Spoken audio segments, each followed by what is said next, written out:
Hi, and welcome back to Walkman Phones. This is Paul, and today we're going to be diving into the Xperia XA, and I say that with reservation. Okay, first of all, let's start off with things that are good about this phone. First and foremost, the design.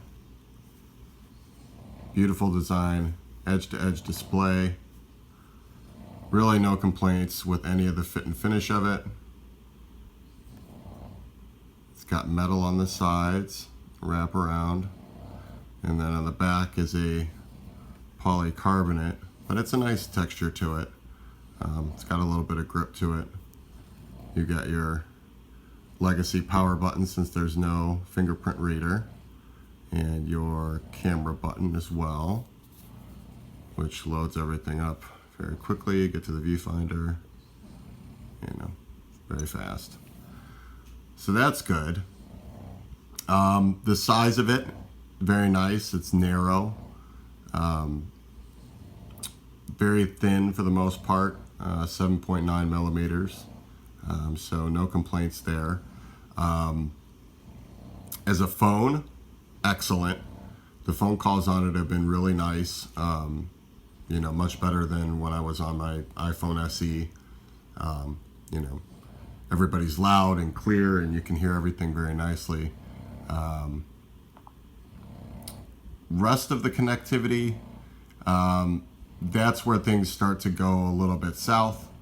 It turns out that even though this was sold in the States,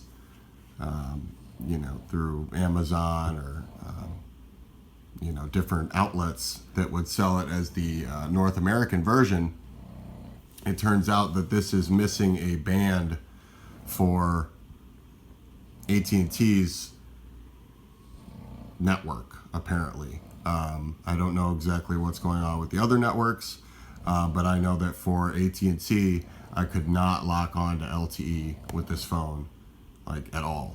It would pop in and out, and found out the culprit is a lack of a band. So I'm not really sure why Sony is selling this in the States as a, American version when it doesn't have all the bands that is needed. But I don't know. Your mileage may vary on that, but that's the issue I ran into. So I've basically been running on HSPA Plus, which has been okay. Plenty fast for most of the stuff that I need to do. And since I switched over to that, I at least lock on to Signal. You see, I got my H plus. It just toggles between those two, but it doesn't really drop out. Like the LTE just dropped out constantly, and it would take a minute or two before it would come back.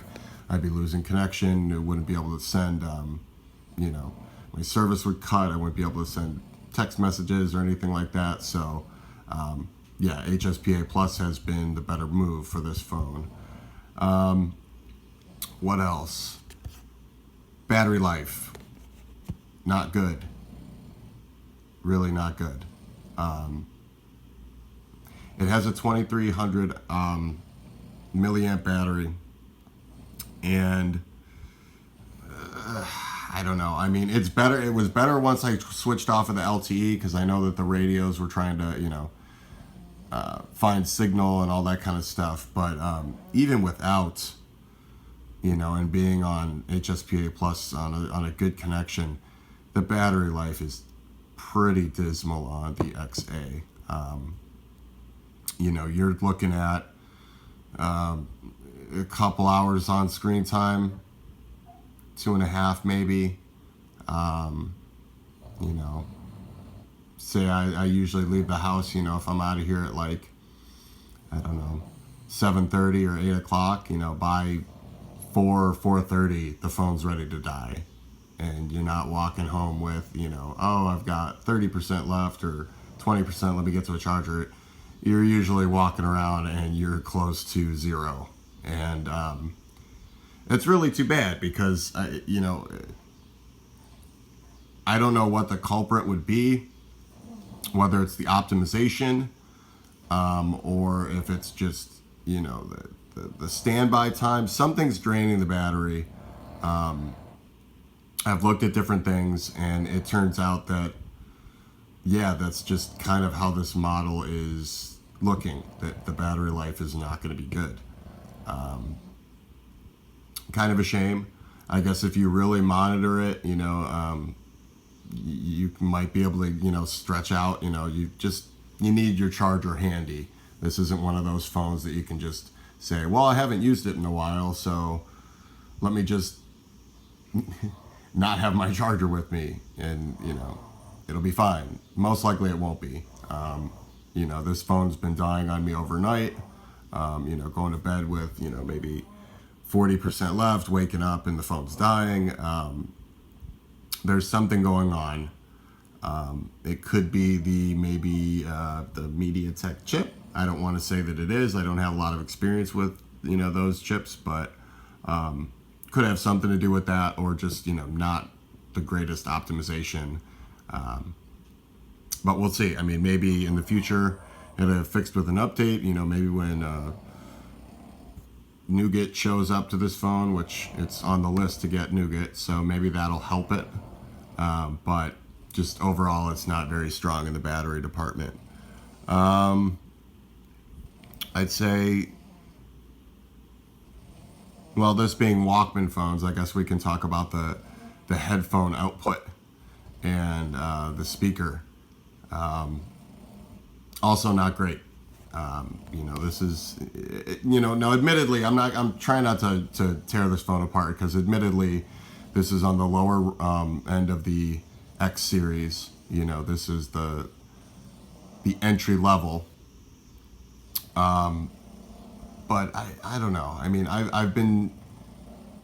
I've seen other phones that come in at this price point, or are the lower end of said series from said OEM, and I don't know. I just feel like there's been better deals out there, or they haven't skimped quite as much, and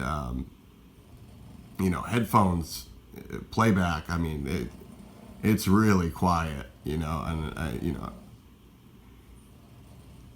admittedly, I'm coming off of the iPhone SE, which is really loud and one of the better ones. Perfect Walkman phone. I just expected a little bit more out of this one. Most of the time, it's very hard to hear the music. You're walking around the city or anything like that. Like I am here in Chicago all the time, and you can't really hear the music because there's the city sounds going on around you, and you have it up to the max volume, and you're not really getting anything. Pretty much the same with the one speaker down here, because that's one thing that the XA does not carry over from the rest of the X series, the front-facing speakers. And like I said, I wouldn't expect that at this level, but the speaker that they do give you, just not good. So you're really taking a hit on multiple things here. The camera's been decent. I don't really have any complaints with the camera. I think that it's going to be a lot nicer on the new Xperia XZ and X Compact to have the stabilization, the image stabilization that they're talking about putting in those phones, because these phones, the X series, the first wave of it, I feel you still really need to keep your hand pretty steady throughout the shot, and even wait an extra second just to make sure that the camera's processing everything and it's got your shot. It's not slow. It's not quick. It's I'd say it's middle of the road, and as long as you're paying attention, you'll get a pretty good shot. The superior auto mode does most of the work for you. So yeah, let's see what else. Yeah, I mean the lack of the fingerprint scanner hasn't really bothered me very much.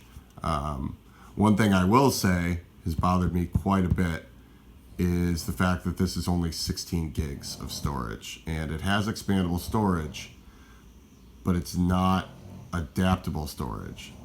And by that I mean you can't put more apps on the card. You can't put it's very specific with what you can put on the card. So you can put music, and you can put movies and pictures. That's pretty much it, though. And at this day and age, I'd say 2016, all these apps are pretty big now. You'll fill this phone up very fast if you are looking to put a lot of apps on it, or even, I'd say at this point, I'd say even a moderate amount, you're going to run through your storage very quickly. So keep that in mind. If you're the type that just wants, extra pictures and extra, videos and stuff on your phone, then it does have the SD card slot. So that's there. Everything else, I would say, this one's tricky because I like this phone. I've liked using this phone. I think for the under $300 that you're paying for it, it's a nice little device. I can't say that I'd recommend it to anybody walking around on a day-to-day basis, though. I really think that this is one of those phones that, if you like Sony, like I like Sony, and you thought the design was really cool, which it is, and it's not that expensive, it's a nice phone to kind of kick around with, I'd say, as maybe your backup phone, or, just something to have in the collection. In terms of putting somebody with this phone and saying, here's your phone for the next however long, say somebody like my sister, who still has my old Galaxy Alpha, I wouldn't even want to put her with this, because the battery life and the compromises that you're making on sound, it just really doesn't line up with something that somebody would walk around with all day. So I would say, if you're a big fan of the design and you want to use this as a backup phone, go right ahead.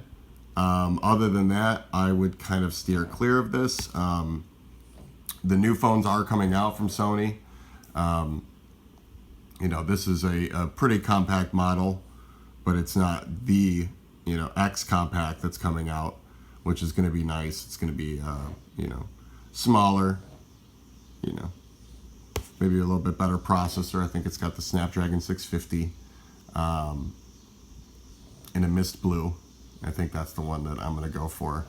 But yeah, I think that there's that, or you could do, yourself a solid and maybe get the Xperia X proper or the X Performance. Although if you're thinking X Performance, you might as well just get the XZ when that comes out in a couple weeks, because it seems like the XZ has addressed issues that the first wave of the X had, and the X Compact is making its triumphant return.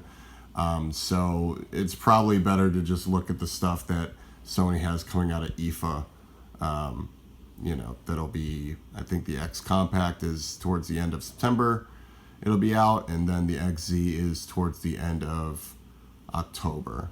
So, yeah, basically, thank you for watching, and this has been a quick little review of the Sony Xperia XA. Bye.